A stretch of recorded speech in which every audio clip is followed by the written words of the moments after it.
Yeah, well, let's call the meeting to order at. Say the meeting and the date. So we're going to call the Charter Review Commission meeting to order on Thursday, April 13th at 6:03. Call. All right, let's call the roll. Shannon, you call the roll. Sure, I can do it. Mrs. Williams? Here. I'm just going to go online. Mr. Feldman? Present. Mr. Little? Here. Mr. Gukowski? Here. Ross? Here. Mr. Carcer-Polo? Here. Mr. Barney? Here. Mr. Castillo? Here. And Dwayne Smith? Who will be here momentarily. Okay. So some of you have been on this board before, some of you have not, some of you may have been told a little bit more what it's about. So every 5 years, community members need to get together.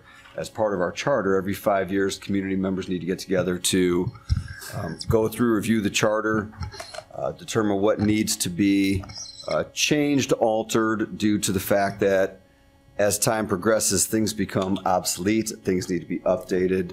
One of the more obvious things are things like newspapers. You're going to see through the charter that there are places where it says it needs to be posted in the newspaper, for example. Well, Twinsburg doesn't even have a paper anymore. So that's an example of something that needs to be updated.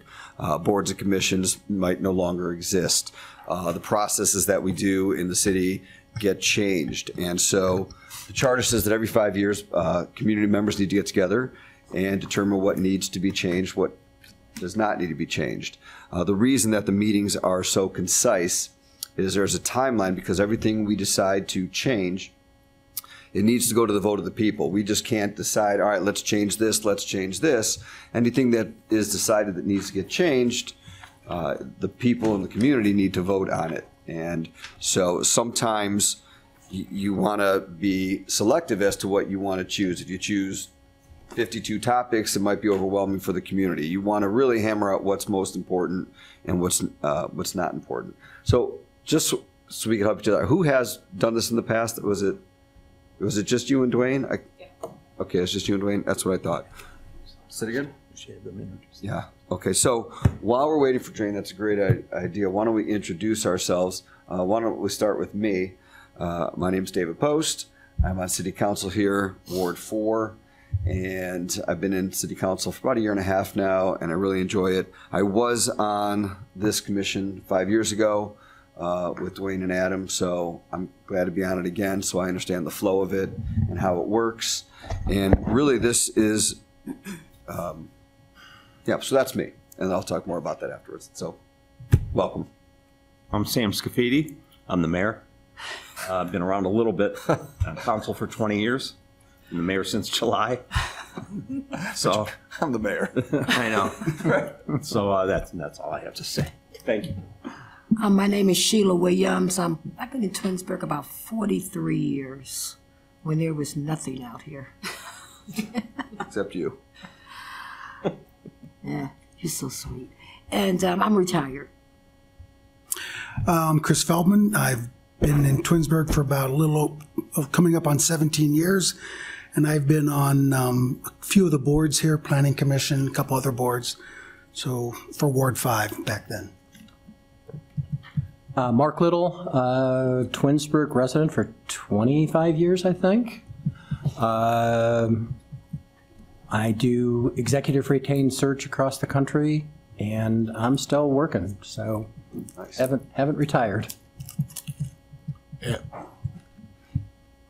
Adam Gukowski, I was on the commission 5 years ago.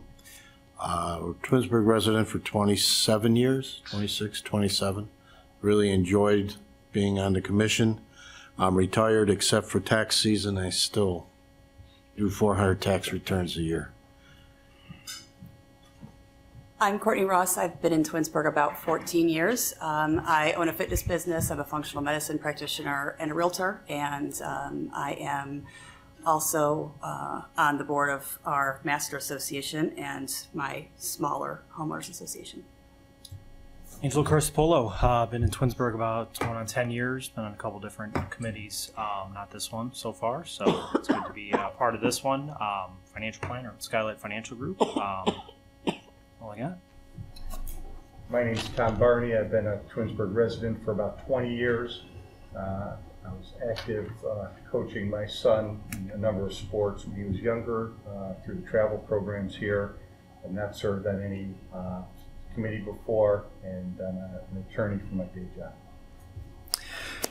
I guess we start with the resident that has been here the longest and then end with the one who's been here the shortest amount of time. So we relocated from West Palm Beach, Florida about a year ago and moved into our home in Twinsburg in August. And my family is providing the audience today. So that's Claire, Wells, and then Dalton and my wife, Brienne. So we're happy to be here and to serve and be a part of this community.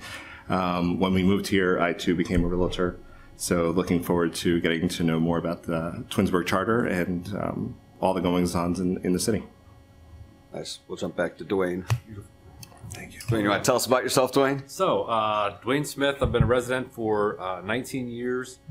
This is my second time doing Charter Review Board. I work downtown, hence the reason I'm not here on time. I needed better time management when I leave my first job. So, but yeah, excited to serve. Nice. Nice. Do you guys want to tell a little bit about yourselves? All right. I always get yelled at for not talking into the mic close enough. So, my name's Matt Vazana. I'm the... Who's a little farther away. No, that's My name is Matt Vazana. I'm the law director for the city. I was appointed in January of 2022, so I've been here a little over a year. Prior to that, I was law director for the city of Hudson. I had spent about 5 or 6 years in Hudson, and I've spent my entire legal career in local government law advising municipalities. So I've advised the city of Aurora, the city of Streetsboro, where I also did some prosecutorial work in Hudson, as I said, and now in the city of Twinsburg. And I'm excited to help the commission go through the charter, and together we can, hopefully refine and possibly put together some amendments that can make a pretty good charter already even better. So I look forward to working with everybody. I'm Shannon. I'm the clerk of council. I think I've spoke with most of you before. I'm just here to take notes. So that's it. If you don't know Shannon, she is the eyes and ears of everything. So she's more than just here to take notes. She's known around here as the little mayor. The little mayor. So she really has her hands in everything here, and to say she is just here to take some notes is an understatement, because she is really amazing at what she does, and she makes all of our lives here very easy. So I want to give her a little credit. And here we have the chief. Why don't you introduce yourself while you're here? Come on over, grab a mic. Squeeze in. Tim Have a Morgan. chair. I'm currently the fire chief for the past 9 years. I've been with the department for 32 years total. Lived in the city for a little while, actually in the city and then in the township. Currently reside in Streetsboro, but I love Twinsburg. Good call. Yeah. What's not to love? He used to be a captain before he became the chief, and I loved calling him Captain Morgan. But now we can't do that anymore. Well, you could. So as I was saying before, so the reason that all these meetings are so concise is because we need to get it timely through the city, then to the Board of Elections to make sure that it goes to the ballot. The way that it's handled is really up to you guys. You guys are really the board. So the question becomes, why is the mayor here? Why is the law director here? Why is Shannon here? The reason they're here is there's going to be a lot of questions you're going to have as you go through this. And I only know this because when we did it 5 years ago, I sat down, I'm like, all right, tell me what to do, because I didn't know what to do. We have this charter, what do I need to do? And what I felt 5 years ago was, I don't know what I don't know, right? Like, I'm reading the charter, what do I need to fix? And I know you're sitting there, some of you like, I don't know what I don't know.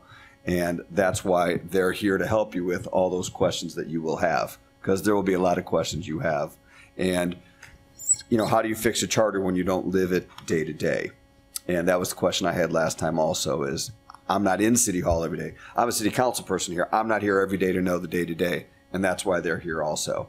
And so what we did 5 years ago, and how you want to do it is up to you, is we just read through this and we said, all right, we'll take about an hour and a half for 5 days and we'll just go through it in chunks. We'll do the first few the first sections for an hour and a half. We'll stop after an hour and a half, and we'll go as fast as we can through it. And then when we finish, we finish. I know that Shannon marked, I know she sent you all calendar invites, and that last day, June 6th, was an asterisk if we need it. If we can get through it before then, great. If we can't, then we'll, stay on June 6th. It's up to you guys. Do you want to stay an hour and a half? Do you want to stay 2 hours? The longer you stay, the fewer meetings you might need, et cetera. So with that. See if Matt has anything to add. Yeah, do you want to add to that? The process, I will get into the process. That's going to be our meeting procedures, number 6. Yeah, on point 6, we'll go into detail on a projected way to move through that with a little bit more perfect specificity. All right, so now we're going to swear you all in. How's that sound?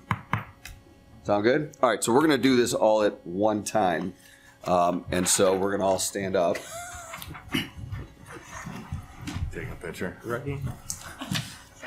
Why not? Mark always does. I'll take the pics. Oh, wait, I'm sorry. This is a selfie. I'll be taking a picture of you guys. Probably has a lot of All right, so raise your right hand. And so after I say state your name, you'll state your name. So I state your name. Do hereby swear. That I will support and defend. The Constitution and laws. Of the United States of America. The Constitution and laws. Of the State of Ohio. The Charter, ordinances, and resolutions. Of the City of Twinsburg, Ohio. And I will faithfully, honestly, and impartially. Discharge the duties as a member of the Charter Review Commission. To the best of my ability. As I shall answer to God. Congratulations.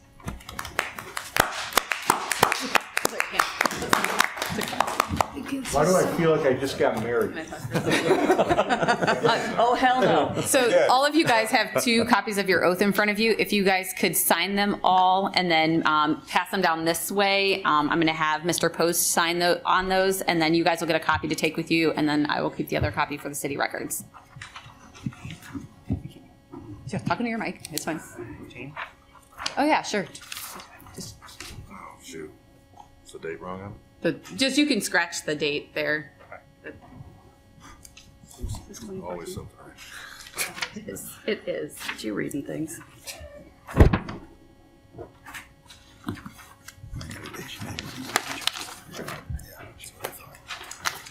Do we just write 4? Yeah, he'll do that. He'll do that. You scratch here for 2023. No. You send out the. I put the date in mine. Good? Yeah. Thank you. So you go. Right faster. Yeah.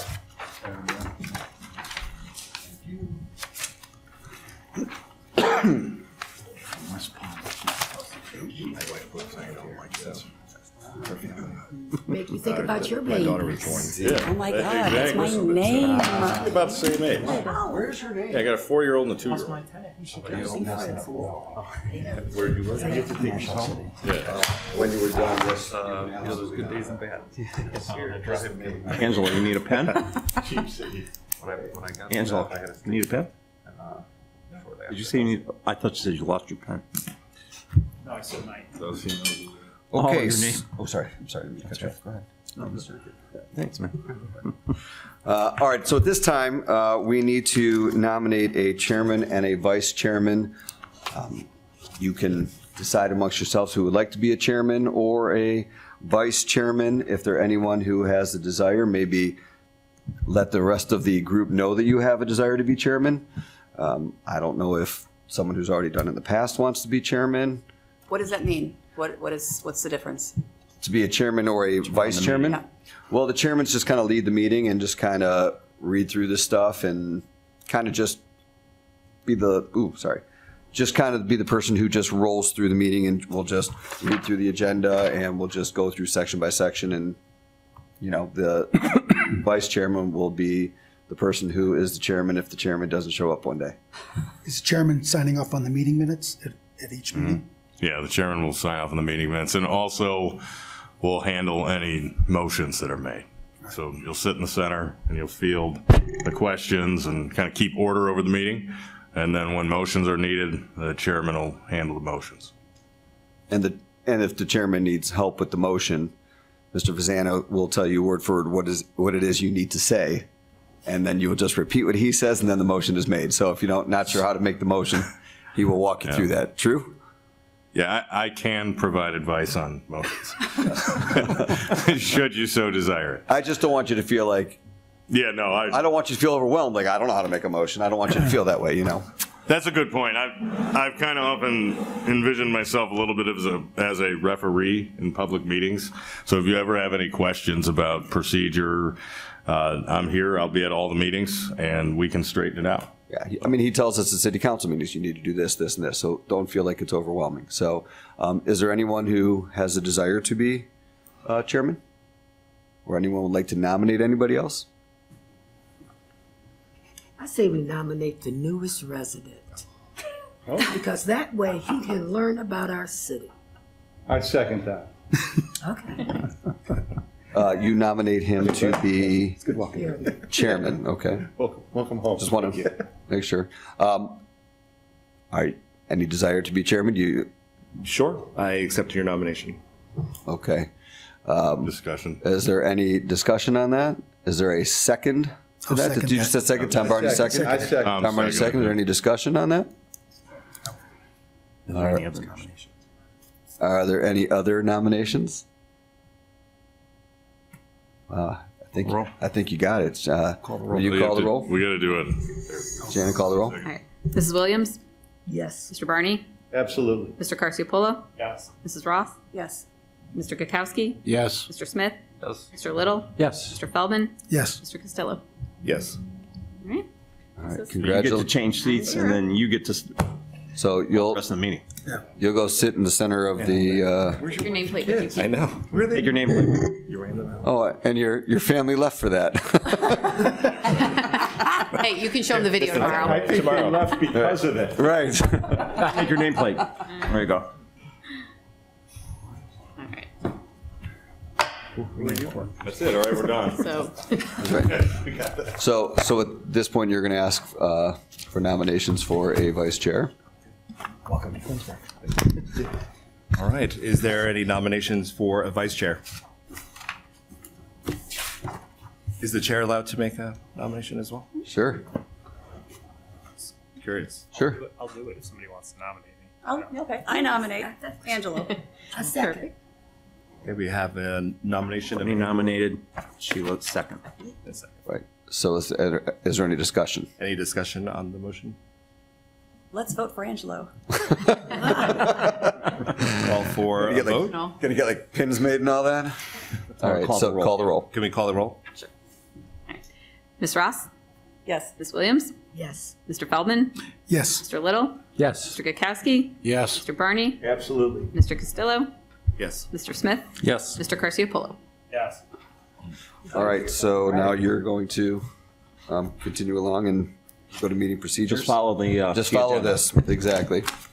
If we can go to point 6 to, the law director to go through the meeting procedures. Thank you, Mr. Chair.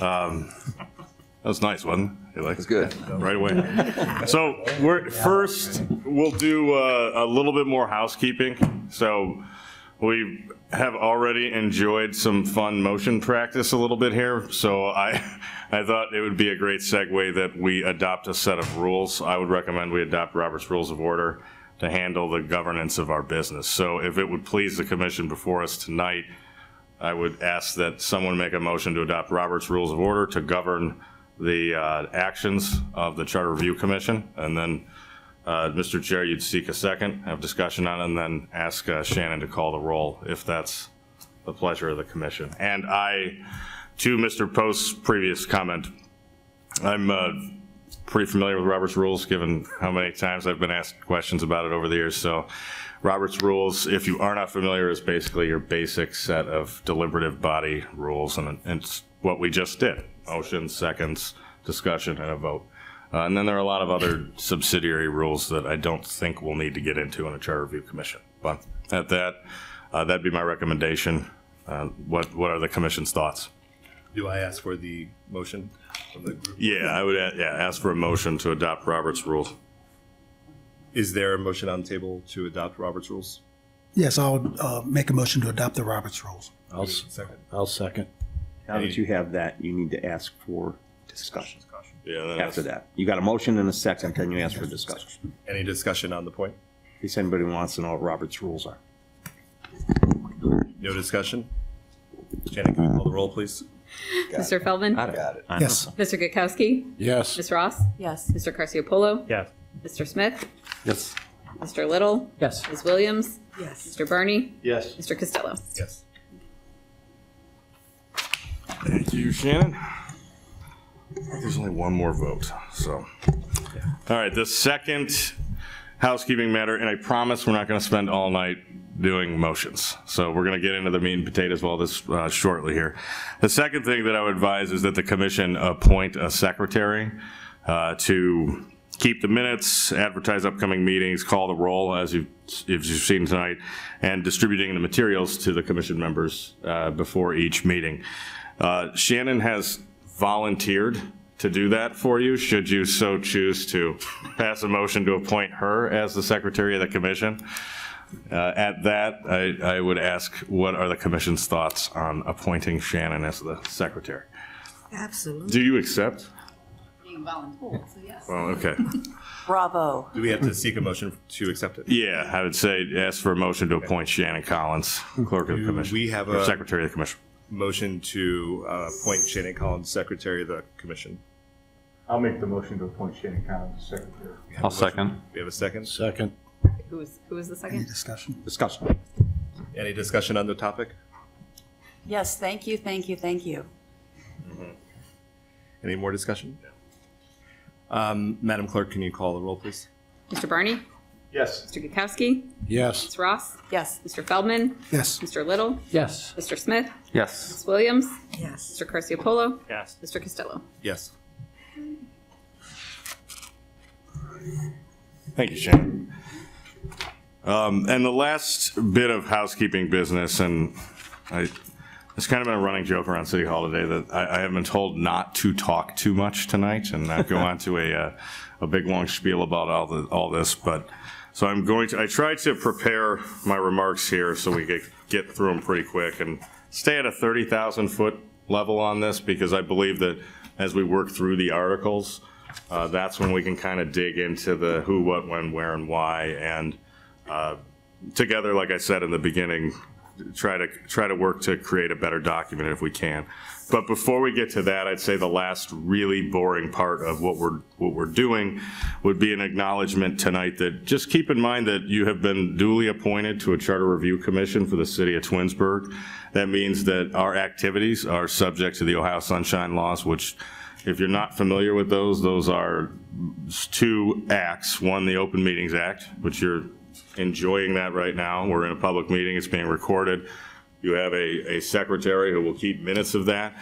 She will also, as I said, post notice of the meeting so the public can come and watch and participate if you so choose to permit that.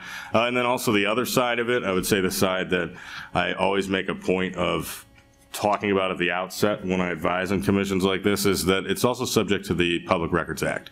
So if you're sending emails back and forth with Shannon or myself, those emails could be subject to disclosure if somebody does make a request for those emails.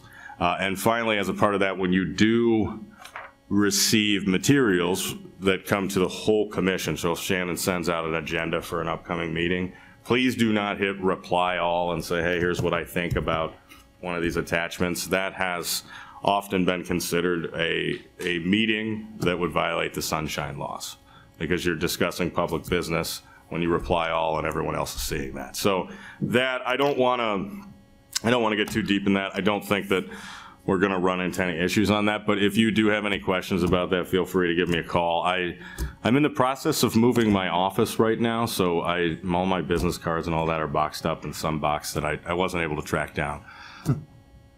I guess they're back there behind you too, so we can get those at the end. But if you have any questions, reach out to me and we can talk more about the sunshine laws. So at that, I wanted to kind of get, I thought for a while about how could we kind of get into this, like I said, without getting too deep into the nitty gritty. I mean, I think at the outset, I think it's important to acknowledge that the law surrounding local government powers is kind of always in flux and constantly changing, and much of it is subject, or nearly all of it is subject to interpretation by the courts. So it is tough to kind of give you a, here's what it is in one line, and then we move on and we dig in. But what I decided to do was craft some thoughts here on what a charter is to a certain extent, and then also how our powers are created and how the charter impacts those powers that we possess as a municipality. So right out of the gate, it's important to remember that Section 7 and 8 of the Article 18 of the Ohio Constitution empowers the voters of a municipal corporation to devise and frame their own plan of government. This is done through a charter. I think that's probably something that everybody in here is comfortable with and they understand. So the Ohio Constitution gives the power to devise your own frame of government through your charter. Now, specifically, Section 7 provides, and I won't spend the whole time quoting things, I promise. So Section 7 provides that any municipality may frame and adopt or amend a charter for its government, and may, subject to the provisions of Section 3 of this article, exercise thereunder all powers of local self-government.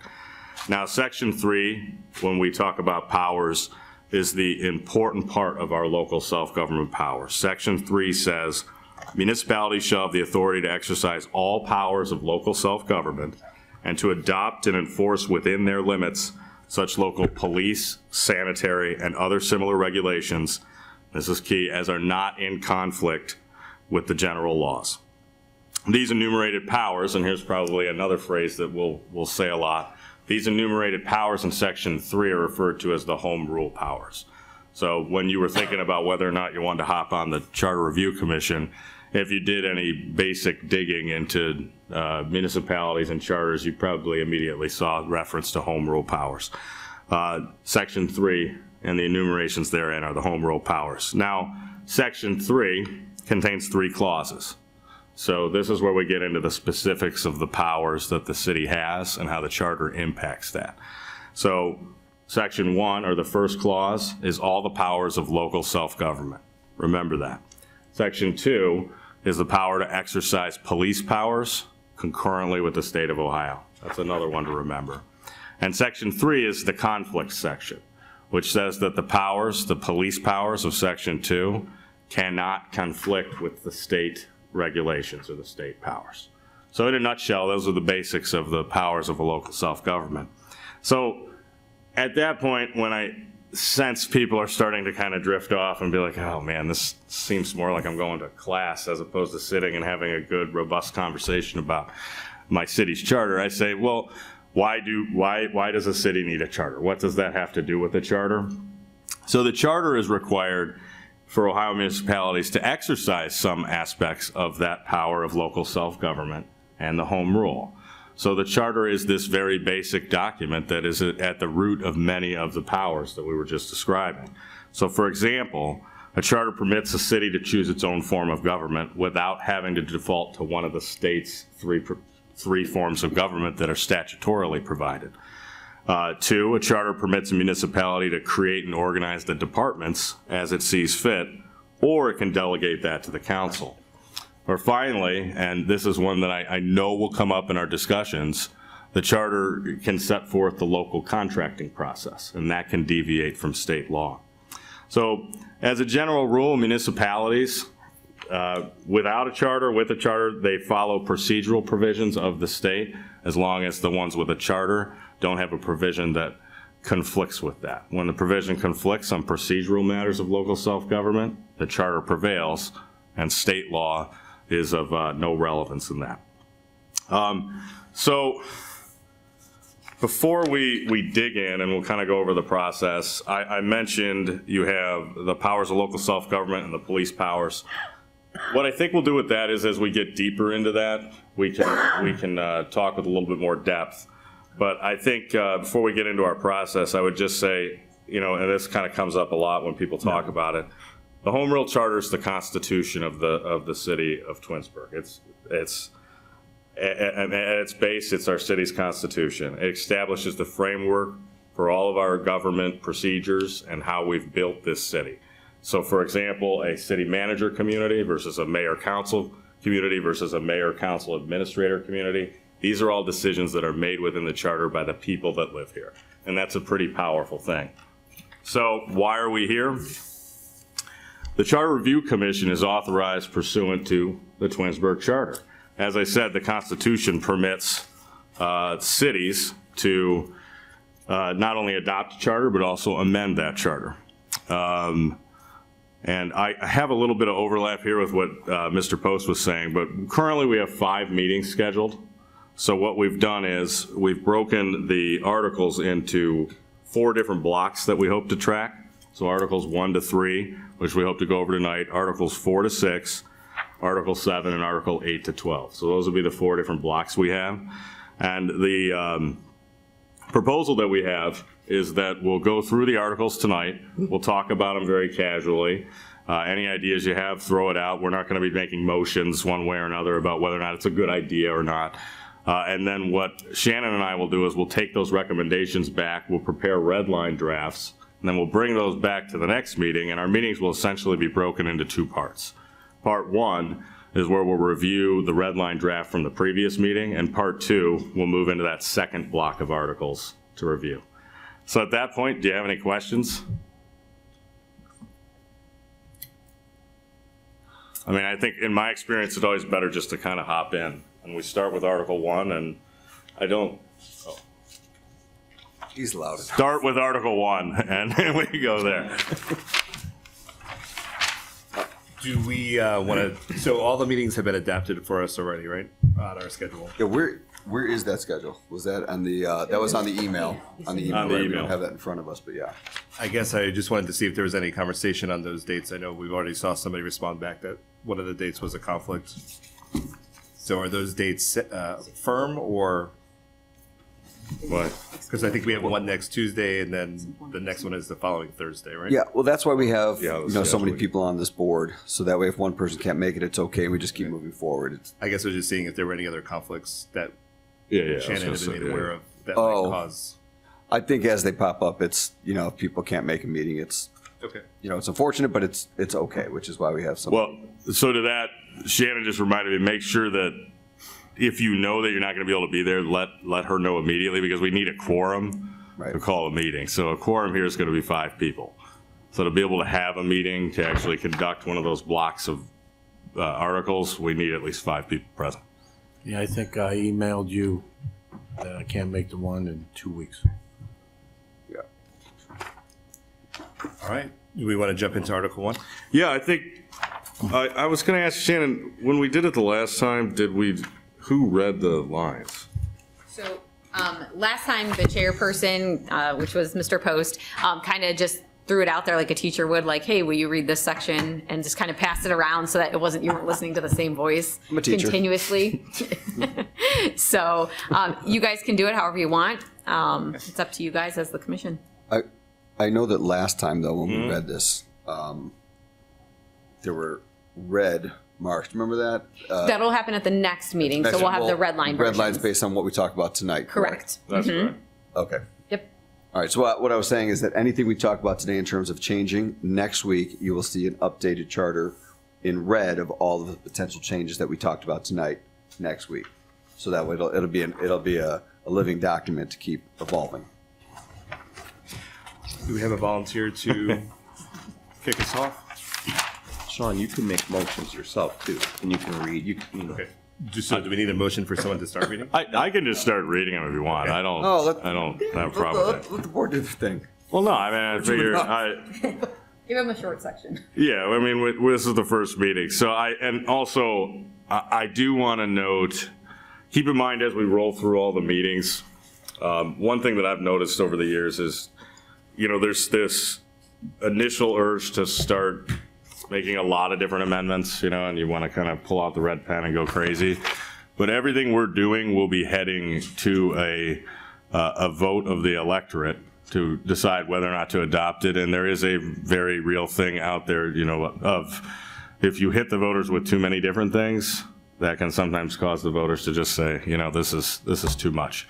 So I always advise, be judicious and let the process that we have in place, which is great. We've planned it to give us space and extra meetings should we need to go back and keep revising. Lead on that as we work through this, and know that oftentimes we will whittle down what our final recommendations to council will be. So in a nutshell, if you think you have the greatest idea and it doesn't make the cut at the end, that's not the end of the world. You can sign up in 5 years. But without further ado, we'll start with the preamble. Can I ask a question first? Yeah, sure. I mean, Shannon sent out a number of other city charters. What role do those play on how we're going to evaluate the Twinsburg charter? Nothing.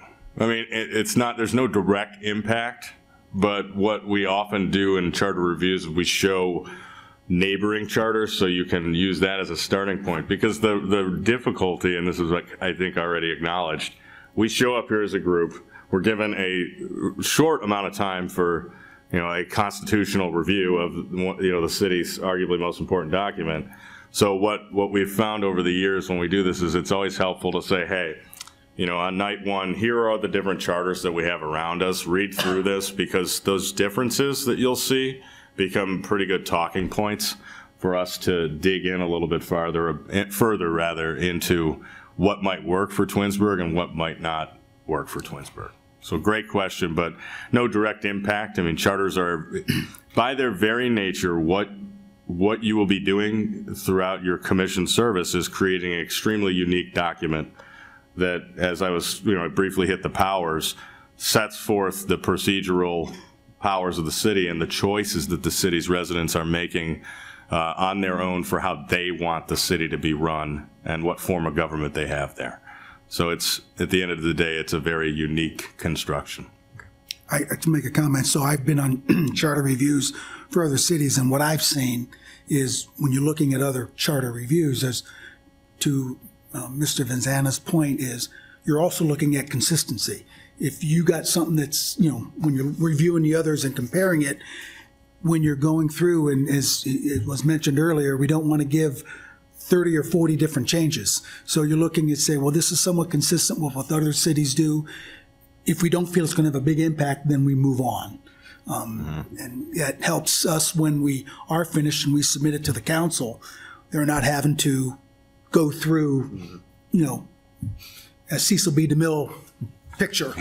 Yeah. So. And also, in local government law, it's not uncommon that we steal provisions from each other. So if a provision is tested out and used, say it's a charter provision from another city, and that has, we can actually look and see how that worked out over the years since that city adopted it. And we can also discuss why they may have adopted that. If we need to do any research, we can do our best. So at the end of the day, there's a couple different things that go on that are helpful to getting through our mission here in a relatively quick time. Imitation is the greatest form of flattery. When it comes to statutes and laws, it is. Unless you steal the bad ones. Yes. We're not going to do that. Yeah. How many motions were made, or excuse me, how many changes were made to the charter last time? That's a good question. 6 or 7. Yeah.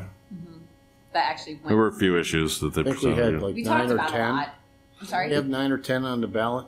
I will pull that and have that. If you look through this charter, you'll see the amended dates. If you look at anything that was amended in 2018, those were the ones that were updated. We had a few. If they passed. If they passed. The ones that were passed will be updated on. We had a couple that didn't pass, if I remember right. Maybe it's 6 or 7 passed. Yeah, I think that, I was looking through the. I'll get that information for you. And you'll see some of these haven't been changed or touched in 50 years, 40 years. That's because they're fine, but, So if you guys want to start just reading, we can start moving along. Yeah. I've thrown myself to that one. Yeah. Before we start, who are the Yeah. beneficiaries of the charter? Who are really the beneficiaries of our charter? I would say the people. The residents. Yeah, the residents. To me, yeah, you. I do not live in the city, but everybody, I think, in here, with the exception of myself and the fire chief, it's the beneficiaries are the people, and that's because the charter through the Constitutional Convention, I think in 1912, when that article was adopted, gave the residents of Twinsburg, in this case, the right to determine their own destiny on how they wanted their local government to be set up. So at the end of the day, we have to, at least I would always argue, we have to be cognizant of that, because that's pretty powerful stuff, that we are given the right to govern our own affairs, and therefore we benefit from it. And Tom, they will come to council with the charter Well, I'm to tell counting. you how you violated it I'm counting on it. and go back and forth with it. Yeah, that's true. I think They have. They have. that's true, but then also, and thanks for reminding me of this, Sheila, everything that happens in this building is policed by the charter. So anything Mr. Post proposes as a council member, anything Mr. Scafidi proposes as a mayor, the first thing I have to do is reconcile it with whether or not the charter says we can do that or not. Because if what is proposed is against the charter, then we can't do it. There's no way around it. The council power is not able to pierce the power of the charter. So that, to me, is another way, Tom, that, the people benefit. That you act here as the representatives of the people to review the charter and be its custodian every 5 years. And then those rules are rules that cannot be changed by the council, by the mayor, by me, by Shannon. They can only be changed by a subsequent vote of the people, either every 5 years with the commission, or upon initiative petitions, or upon the council submitting to the voters. So keep that in mind. Well, I thought that was we would get more into that on class 2, but that is an important thing to keep in mind, because when you hear these words read aloud, we want to always balance how far do we want to go with our charter versus how far is that going to impact or hamstring or prevent the council and the mayor from doing something in the future. And a lot of that's tough because we don't have a crystal ball, but keep that in mind. So I'll start with the preamble here. So it says, "We, the people of Twinsburg, in the county of Summit in the state of Ohio, in order to secure for ourselves the benefits of municipal home rule and to exercise all the powers of local self-government under the Constitution and laws of the state of Ohio, do hereby adopt this charter for our city." Can't imagine there's anything there that anyone wants to change. Article 1, Name and Boundaries. Section 1.01. The city of Twinsburg shall be a continuous body politic and corporate with the boundaries, powers, and authority to change its boundaries and annex other territory contiguous thereto in the manner authorized by the general laws of Ohio and the charter of the city of Twinsburg. But no territory shall be detached from it, nor shall the city be annexed to any other municipality without the consent of a majority of its electors voted on such question. Such question shall be submitted to the electors in such manner as the council shall by resolution or ordinance prescribe. Anybody have any questions on that one? I do. I thought that we had stopped annexing properties, that we all the communities came to a continuous agreement. No, Did we last go time, back to it? that went to the vote of the people to annex the township here, and they rejected it. Right, I said on both. That's why I'm asking the Yeah, question. no, we did not. It just didn't happen because the people rejected the annexation. But we didn't prohibit annexation here. Okay. Well, see, I guess I'm thinking about land annexed into the city. Oh, Put your mic in a little. okay. I think I'm thinking about land to be annexed into the city for building, like with Abrams Farm. That was township at one time. We're just talking about a city, Yeah, like the total city. Yeah, I think, well, Article 1, with respect to annexation, is kind of two prongs here. So the first one, I think, is what you're talking about, which is the power for the city of Twinsburg to annex contiguous territory. Right. So the charter in Article 1 here is setting forth and reserving the power to the city to annex contiguous territory, not prevent it. Okay. It prevents, like I said, there's two prongs. It prevents the annexation of Twinsburg unless there's a vote of the people. So you have land with, both sides of it. Right. People with land can apply to annex to the They city. can join us, but we're not going somewhere else. Right. Yeah, unless a majority of the electors, Right. so 51% of those voting, approved us being annexed into another city. Right. Okay. But people that's what I can just want to petition for, clarify. I don't know if we'll have, do you know when the last we annexed territory? That's been a while. Yeah, I don't remember exactly the date, but it's been a while. Yeah, in this part of town, a lot of the land is, it's pretty well. Already annexed. Corporate boundaries are pretty well spelled out, so I don't know if we'll see a lot of annexation, but. Any other questions? Good question. I'm a little confused on, that first sentence is quite long. The way I read it is the city cannot annex another territory, nor can it be annexed unless there's a majority vote. Is that the reading of that? Well, we have, Shannon keeps. Well, that's the zoning of any annex, 97. Oh, okay. Let's take a look here. So, What are you reading it as, Tom? That either the action to annex or the city being annexed both require a majority vote of its electors. Yes. That's how I read it. I think that's the way I interpret it.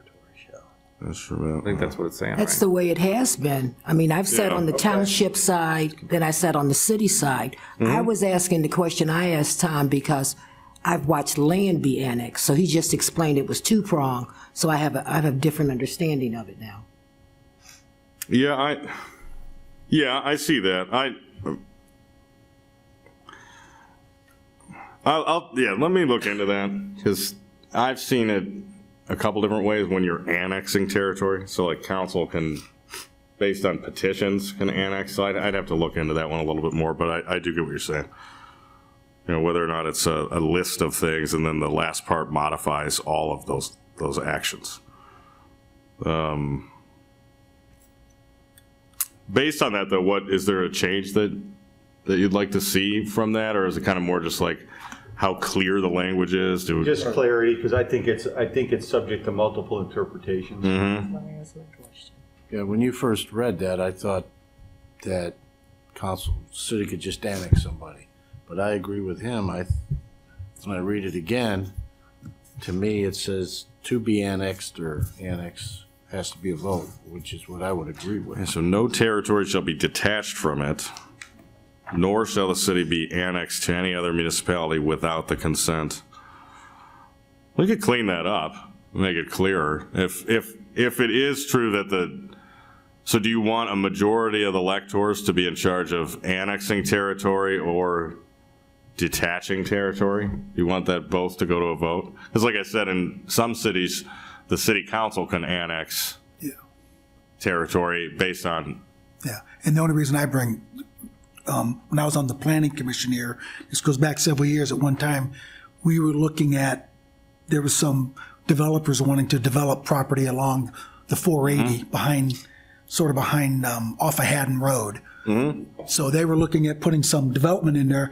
Technically, I think it was township property. Part of it was township. But we had, the developer was coming, we had quite a bit of discussion on whether or not we were discussing whether to annex or not.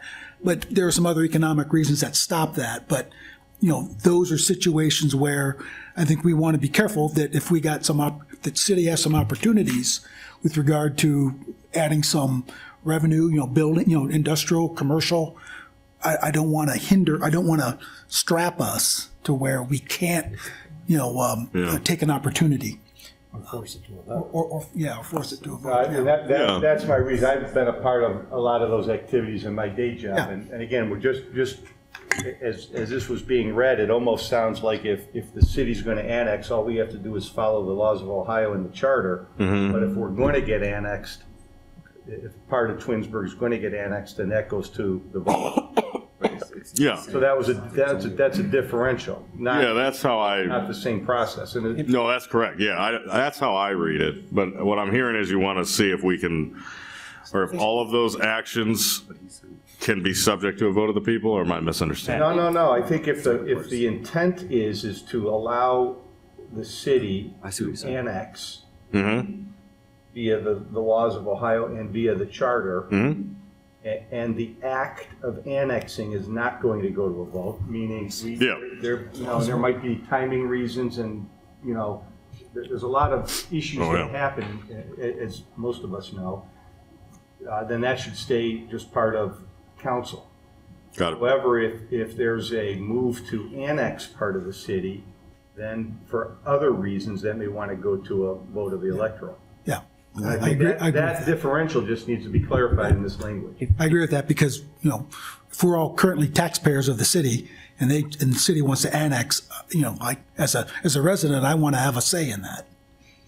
And I think to clarify that, I don't know if I need to make a motion or proposal, but what I would do is propose there be a period right after the city of Twinsburg in the 1, 2, 3. I was gonna say, Matt, is there, to clean up the language without changing the core message, is that an item that has to be voted on as one of our final items, or can it? Any changes have to get voted on. Any changes regardless of, okay. That's after the fact. Yeah, so my question is, if we go through the red line process, we get the red lines next meeting, and then we'd vote yay or nay. So we're currently making the red lines now, but at the next meeting, we'll vote on whether to adopt them or not. I think, I can take a look into it from Tom's standpoint and see if we can, you said a period after Twinsburg. Period after city of Twinsburg, take out the word but, capitalize the N on no. No territory shall be detached from, and I would take out the word it and replace it with the city of Twinsburg or the city. Nor shall, and then the rest of that sentence I think reads fine, and then I think there's a clear distinction on what action council controls. Break it into. Well, I was gonna say, does it even make sense to go like in other sections where it's A, B, and C, right? A, it's if this happens, it's this. B, if it's this, it's this. Just, I mean, does that make any more sense than one? That makes more sense to me. One long sentence. Because if I own 30 acres in the township and I want to approach the city about annexing in, that's one separate issue. When we were looking at merging, and we've done it twice here in this community, it went to the voters. That was not something that council could say yay or nay to. And I think that's important because people have a right to determine if they want to merge, and both went down. I think the first time it failed in the city, the second time it failed in the township. So. Well, that's what I was saying, because you said I like the A and B. Wrong approach should be written as A, B, one, Yeah, so people understand clear what that that it's actually is. a two. Let's keep giving this guy more work to do. Yeah, he making big bucks. We've got to. Yeah, I think let me play around with it. Try to come up with the simplest way that's the clearest. That work? Next. All right. Article 2. Form of government and powers. Section 201. The representative branch shall consist of a council elected by the voters of the city, which shall possess the legislative powers specified in this charter. The voters of the city shall also elect a mayor who shall be the chief executive officer of the city. The city shall have only such other officers as are provided for in this charter or in ordinances enacted hereunder. Any discussion on this point? I think it's pretty clear.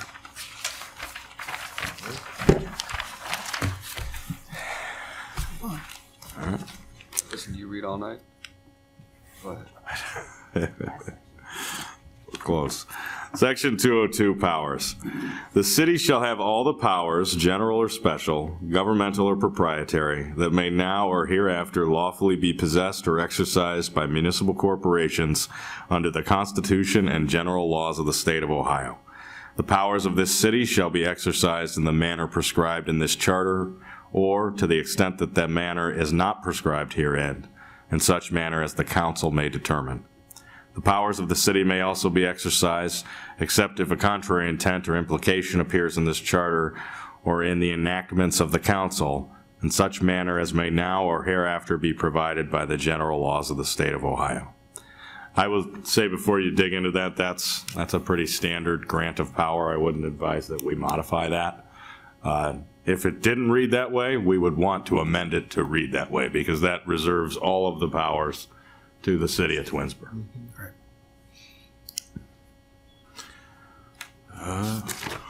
May I proceed? Yes. Can I ask a question? Sure. Is there a circumstance that's occurred where the charter has not covered an issue and the matter was determined by council?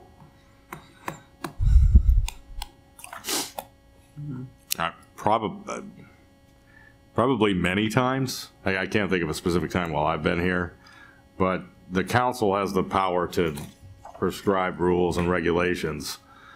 Trying to think of a specific. Trying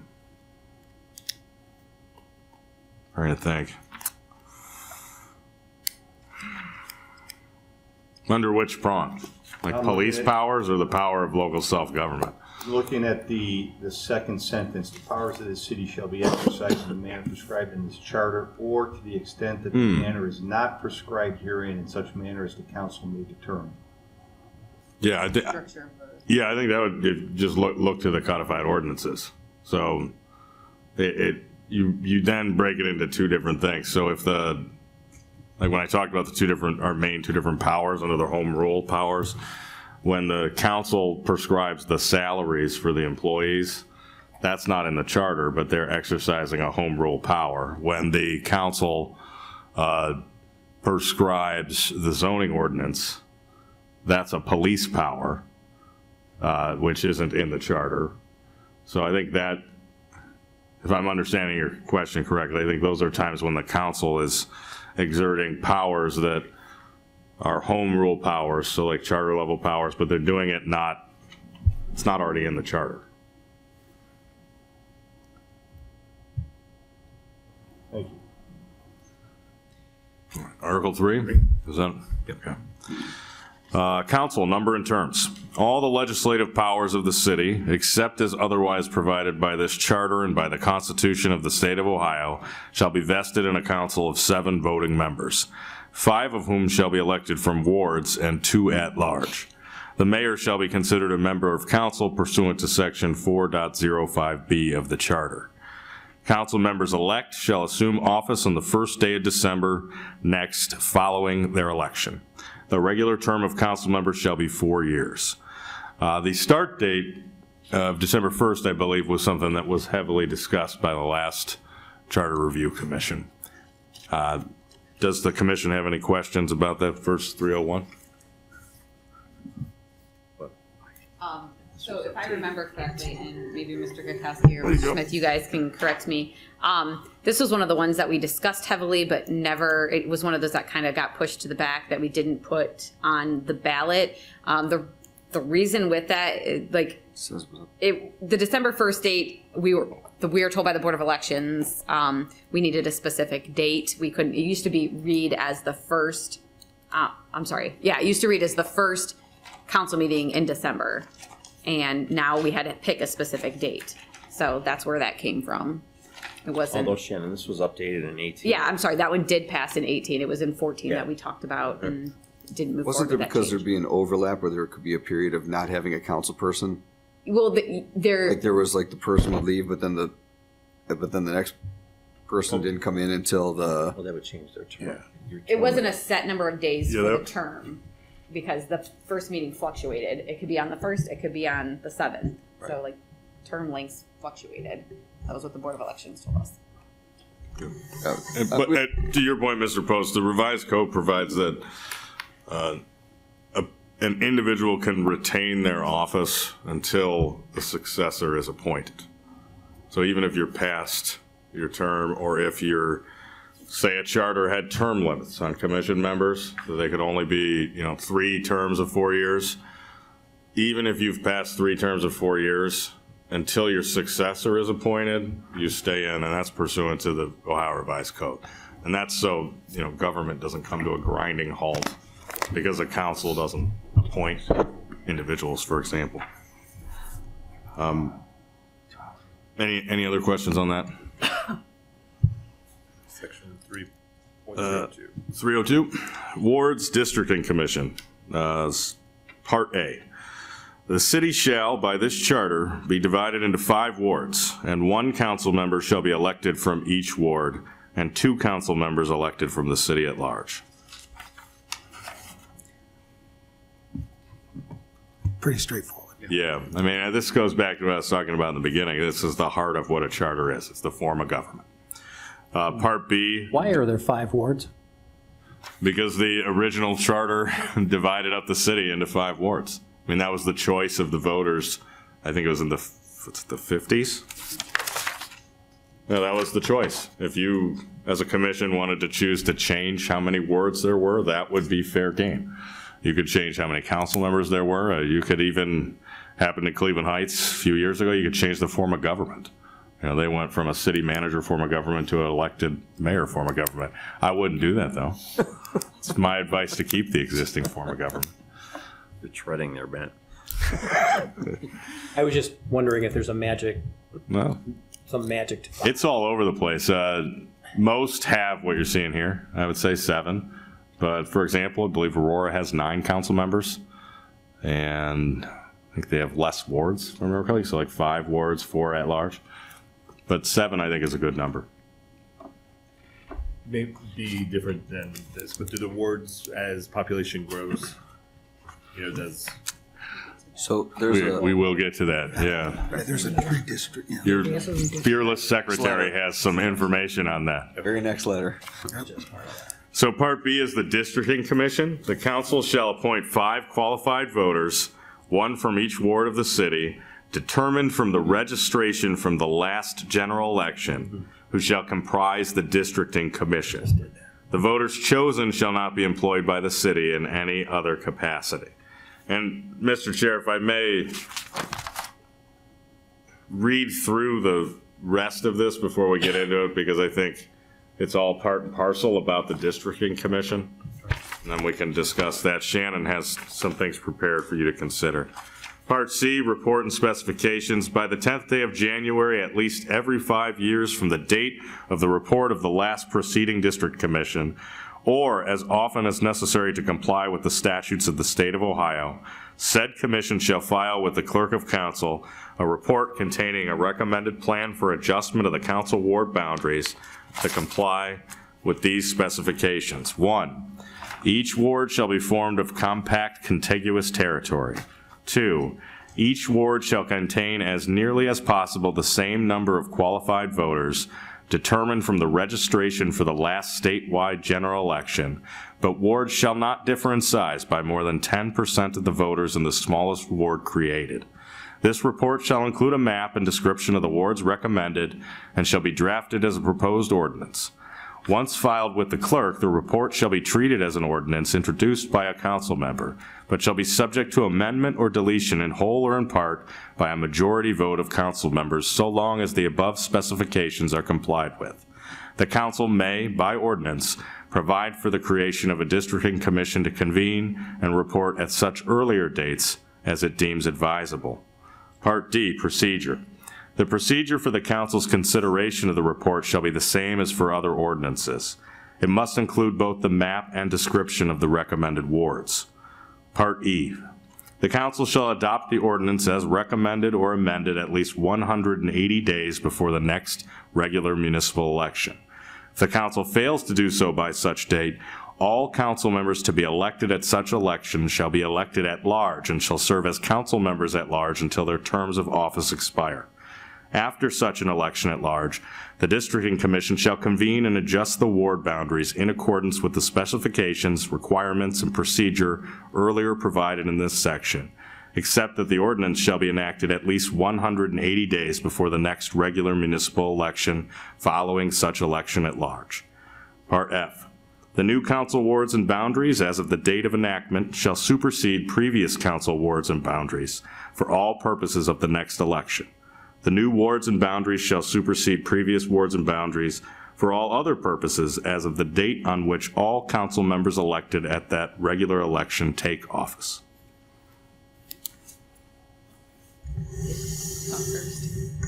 I think you should talk first. Well, No, they should talk first. it's up to the commission. Is there any discussion on all of those topics that just came up, or do we want to hear directly from the secretary? Did you guys understand what you guys were reading there? Yeah, I would say, can we get some little for section probably E? Yeah, Yeah. Mark knows this one well. Yeah. So, Mark, do you want to give any feedback? You were just on our districting commission, so I have some of our notes we spoke about and some data based on those from our last district. I'll give it a shot.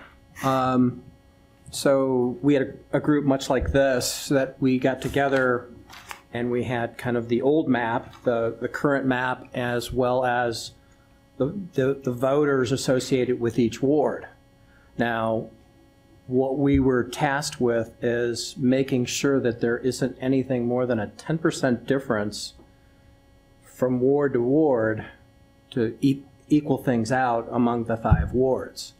So our task was to kind of figure out how do we reconfigure the wards to make sure that they all fall into compliance with, and they had to, the tricky part was you couldn't move like a piece up here to piece down here. They all had to kind of fit together. And I thought it worked pretty well. Yeah. Yeah, so a couple other things, like they had to touch, so if you moved anything, they had to be contiguous. And then the other part was, it's not in our charter, but we ran into an issue with census blocks, because that's how the Board of Elections breaks out precincts. So we had to make sure we stayed within census blocks. So we couldn't move like just this street. We would have to move the whole census block when we were doing that. Does anybody else have anything before I go into?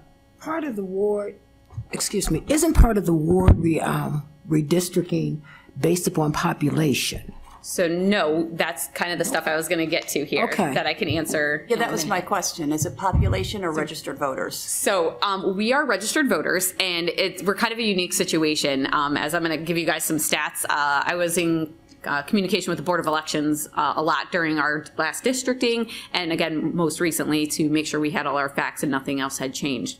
So real quickly, in Summit County, there's 31 communities, there's 13 cities, 9 townships, 9 villages. There are 17 communities within Summit County that have charters that speak to their districting commissions and how their wards are broken down. And then the rest of them either don't have a charter, or if they have a charter, it's silent on districting and how it's broken down. Twinsburg's unique. There's communities that use a percentage, like we use 10%, and then there's others that use general language of approximate. So the city of Twinsburg and the city of Norton are the only ones that use a 10% less or less. 3 others use 20% or less. 1 community in Summit County uses geographical boundaries, so they just do streets, etc. The rest all use language of approximately equal in population or as nearly equal in population as practicable. And it was voters, correct? So we are voters. Yeah. So the next thing is only the city of Twinsburg and the city of Fairlawn are the only communities that are less than, or I guess they're the only communities not using the census to drive their districting. So all the other communities besides us and Fairlawn use the census and do it every 10 years and base it off population, not registered voters. So we're in a unique situation when we do ours. I'll give you this last bit of information first before I go into my next point. So Twinsburg is the only city that ties the registered voters to the last gubernatorial election. This was an issue for us this last time because the Board of Elections, there's a specific day, like 30 days prior to the election, that a report has to be pulled of those registered voters, and that's the data that we need. So if you remember, Mark, we were kind of, in the beginning, had to go back and forth with them a little bit to make sure we had the accurate number of registered voters so that we were doing our job diligently. If we're doing the 10%, we absolutely had to have an accurate number. Yes. So With that said, yeah, it's the census blocks that are, and it's driven by population, not registered vote for the majority of the county. So that's something I kind of wanted to bring before you guys with those statistics. We are unique, and that's perfectly fine. If you guys want to keep things that way, just wanted to give you a broader scope of like how other communities in the county are looking at things. I have a question. Yeah. Do we have any idea of the voting, people who are of voting age in this city that are registered?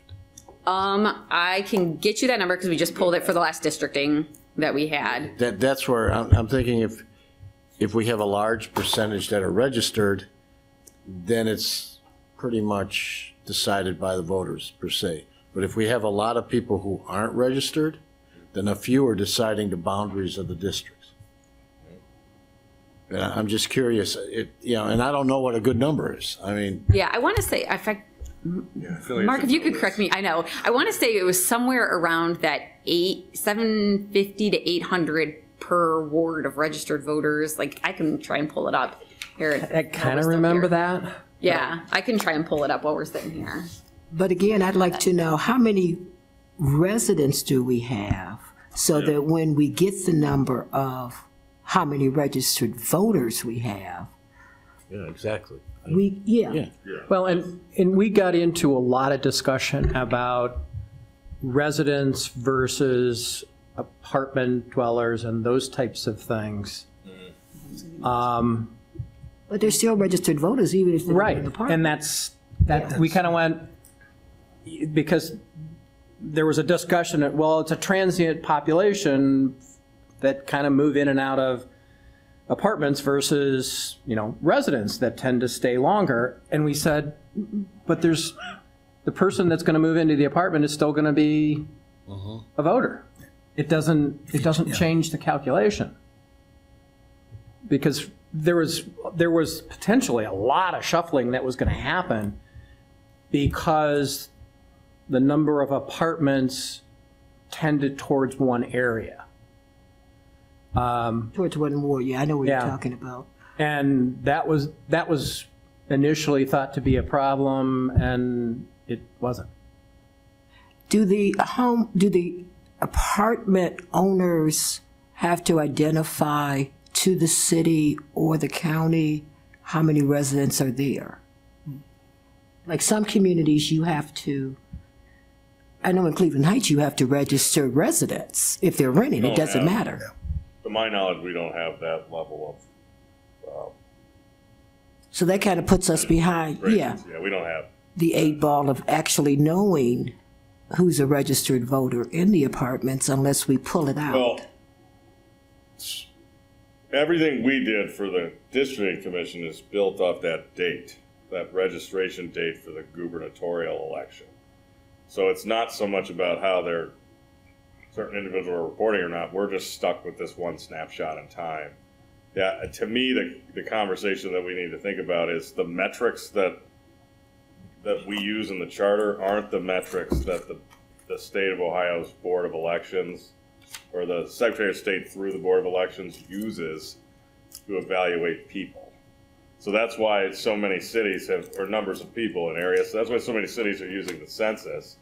They're just saying, hey, every 10 years, the U.S. government is charged with releasing a document that tells you how many people you have. And then a district commission takes those numbers instead of saying how many people in 1998 registered for the gubernatorial election, using that as the baseline data point. So I think a threshold question we got to get past is, are we going to keep the metric we use, which is this registration for gubernatorial election, or do we want to shift over to using census data? And Adam, I really liked, I think Sheila, you were talking, I like the idea of saying, well, are we way off with the one we're using in a sense that the registrations are, 2,000 people, but we have 24,000 people that actually live here? I mean, that would be an interesting thing to know, that kind of thing. So it's more, having lived through it with everybody, it got pretty complicated. 5,000 votes. Because the Board of Elections was like the census blocks. We've talked about that. So are you guys familiar with census blocks? And looked at a map with them? I mean, we were getting to a point where the census blocks don't actually match And please correct me if I'm wrong, Mark, but they You're right. didn't match like street. You know, we're trying to look at it and say, here's a street that should move to this ward. And We were literally carving out streets to move them because they were contiguous. Yeah. And we needed to move streets to be able to make the numbers work. Yeah, I mean, it was, so it's But it came out pretty simple. yeah, wasn't a lot of movement, which was awesome. Right. Yeah. So I pulled up some numbers for you guys just to answer your questions. So the 700 to 800 was the highest number of population ward versus the lowest number of population ward. That's where that number is coming from. So according to the numbers we got from the Board of Elections, from the last gubernatorial election, we had 14,224 registered voters in the city. And on the last census, we had 19,328 residents. So to give you an idea there. So I just asked Sam, unless you're going to just say that. No, I was going to say something. So I just said to Sam, I said, how many people voted in the last mayor's race when you became mayor? And it was roughly a little over 9,000 people voted. I mean, that's ballpark, just doing off the top of our heads. It could have been 9,000, could have been 9,400, whatever. But that's the ballpark. So out of 14,000 registered voters, somewhere between 9 and 9,500 voted in the mayor's race, which is probably the biggest. That's the biggest turnout we've had in years. What was that? That's pretty big for around here because a lot of times our numbers are low. Right. And that's been my concern as I'm looking at people voting.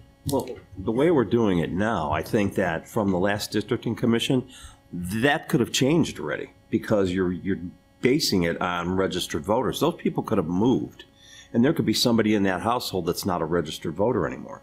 So if you were to do it again today, I'll bet you your numbers, I don't know that they'd be drastic, but they'd change. Whereas if you do it by your census and your population, when you sell your house over here, say you move to that side of town, you're not leaving an empty house. Somebody's buying that house, and you're over here now. So that will remain constant because you constantly have people in these units, just like an apartment as well. You know, it may be empty for a little while, but somebody's going to rent that apartment. So I think it gives a better gauge when you're setting your districts by your population. I think that's going to remain more constant than if you do it by registered voters, because people will come and go. And again, somebody can move in there and not be a registered voter anymore, and it's going to change your numbers right away. They're going to constantly be moving. You know, it's Let me challenge you there, Sam, because apartments would have a greater density than a residential neighborhood. Correct. Yeah.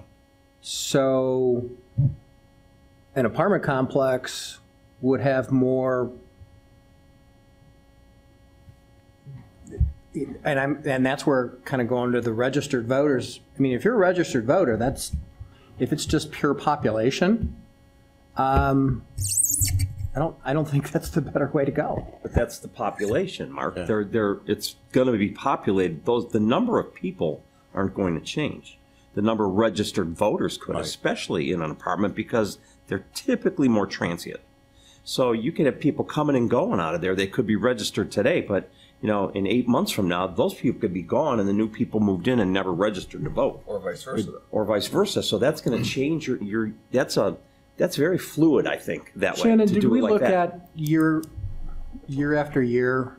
I'm trying to remember if we compared. Are you Kind talking of. registered voters? Yeah, So how they because- might have changed from ward to ward. So we did run some numbers during that in regards to the last time the districting commission, like how much the wards changed from in those 5 years from when they met. I'm looking at them right now. I'm just trying to do math. So need my math teacher here. Well, I need a math teacher. I have a comment. Yeah. All right. Well, While he you're does that doing comment. math. I'll do the math. I think another way to maybe evaluate it, kind of just listening to what the mayor was saying, is who do the wards represent, right? So are the wards representing registered voters, or the wards representing those who live in the ward? Can I step back to her number that she gave? There was 14,000 registered voters, and the population in the city was 19,000. That doesn't make sense to me, because that's telling me that 14,000 people are 18 and over, and we only have 5,000 kids. I mean, it's like, to me, it should be the flip of that. We can do some Yeah. research on the numbers to.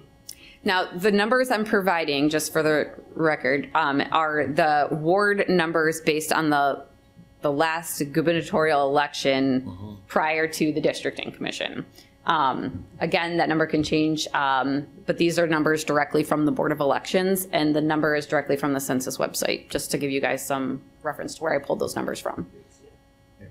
Because when I think residents, I don't think We would only kids. have 5,000 kids and 14,000 adults. There's more than 18,000 residents, aren't there? 19,328 on the last census. Seems like it should be all right to me. But I'm not a kid person, I don't work on the schools or anything, so. That's what they said. What was changed on this section at the last review commission? Do we know? I see this was amended also in 2018. I think it would behoove us. I got my other binder. I think it would behoove us to have the red line information from the last one. I think Let's say for like our next meeting, can we have a We list could of? photocopy that for everybody. Yeah. So they see what was changed in the Can you last find it? meeting. If that exists, I'm sure it exists, that red line, whatever. I think everyone would benefit from that. But when you talk about kids in school, you're saying 5,000 kids. Yeah, I mean, is there a number for how many kids are in the school district? Yeah, but you got kids going to private school. Oh, sure. You know, so that's not, Cursory. Do your math. when you're looking at the numbers, when you tell me you have 20,000 residents, kids don't even come into play to me, but the 14,000 registered voters do. That means we have a large population of people in this community that are registered, but we don't get as large a number voting, which is a concern. Yeah, it's in all the communities. Yeah, I'm sure everyone's talking about it. Well, he looks at the red line ones, just from 2014 to 2000, when did we do the wards? Last year, 21. It looks like, This doesn't have the 2018 revisions in it. Okay. It's all the 2014 ones. We'll each get a red line. each ward changed by approximately 350-ish, give or take, so for a total of an addition of 1,337 registered voters from in between districting commissions. And when we talk about school district, just a note that we have Township and Reminderville in there too. I don't know if you guys said that while I was doing math. So. And if you talk to the superintendent, she'll tell you we're at a decline. When we built the high school, we were at a real up climb. And the projection then was we'd be at a decline of kids in school. Because people just aren't having all these kids. Well, and I think, Sheila, when was that? When we built the new high school, we looked at the population, and that's what do you call it, made us build the new high school. We were having such a bust in construction where we are at a peak now. We're almost landlocked. and We are landlocked. that's another reason why I think like we're built out a lot. So I Right. think if we're gonna look at this section, now might be the time, because there isn't a whole lot of area for new houses to go up. So we're kind of gonna be more at a status quo. So that was one thing that was mentioned. And we do have a very large senior population too. And seniors tend to vote, so that Maybe that's why that 14,000 number's like that. in there probably. And it could be 100% correct, it's just, It's kind of hard to wrap your head around because the numbers seem kind of close, and we know we have children in the community and people that aren't registered, but we also have to remember a lot of the registered voters actually don't go vote. You know? Shannon, you said the communities that have the census method, it's like a 10-year. Yeah, so every time the And then it's a census comes 10-year. out, that triggers their districting commission. So when the census results are released, the cities will then, that's their trigger to appoint their districting and reevaluate boundaries. So we would need to change section 3.02 B, C, and 2, right? C2.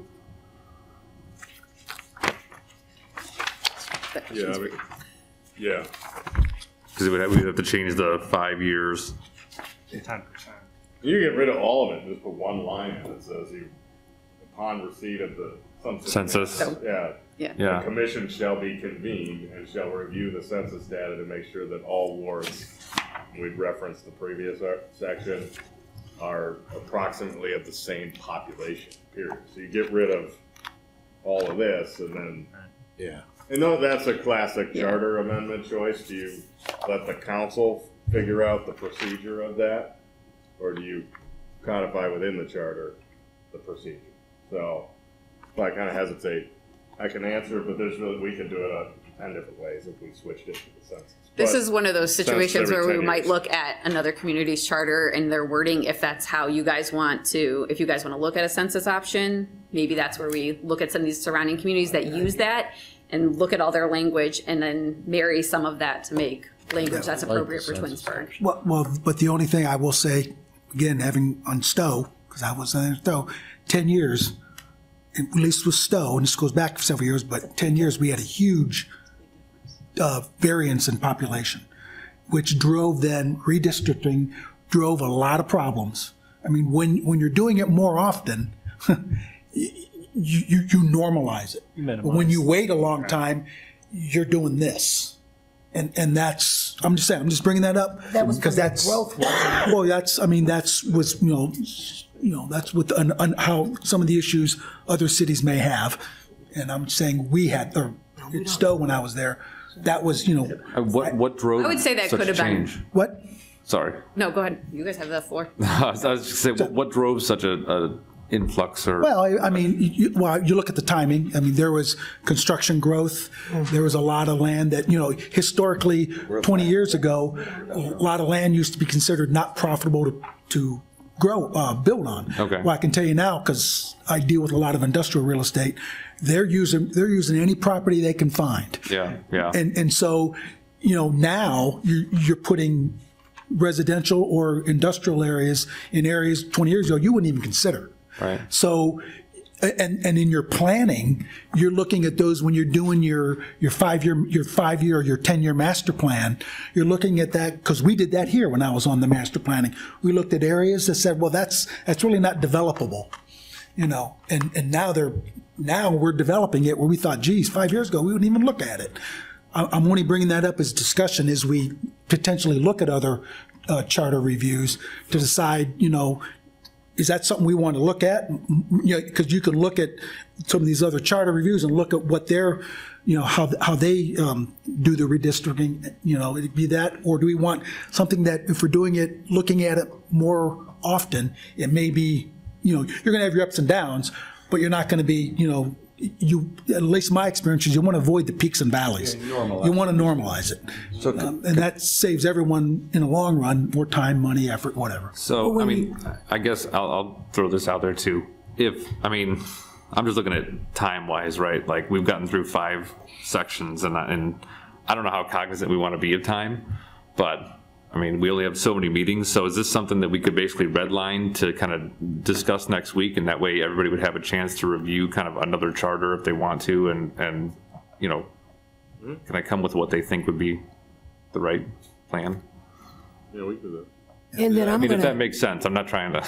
Yeah. What are we specifically being asked with this section? It seems to have garnered a lot of attention here.